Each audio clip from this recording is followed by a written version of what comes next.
Moi, je suis au Canada, donc qui n'est pas mon pays d'origine. Je suis seule au Canada sans famille, ok ? Sachant que tu es d'origine camerounaise, française. Exactement. Je suis d'origine camerounaise et suisse. J'ai grandi en France. Ok. Et donc, je me suis expatriée au Canada en 2017. Et du coup, en 2021, j'accouche loin de ma famille, forcément. C'était un choix, hein. Oui, Et je mais pensais après, tu que... t'attendais pas à ce que tu sois Exactement. toute seule C'est avec ça. le lockdown. Fait qu'il y a le lockdown qui nous met tous en isolation physique réelle. Il y a le fait que moi, j'ai de l'isolation géographique par rapport à ma famille. Et il y a mon conjoint avec qui je suis depuis 12 ans à l'époque.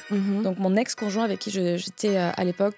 En 2021, on était ensemble depuis 10-12 ans. Qui, lui, travaille énormément. C'est un entrepreneur. Donc, il s'avère que lui-même n'est pas physiquement là non plus. Je me retrouve donc seule. Ok.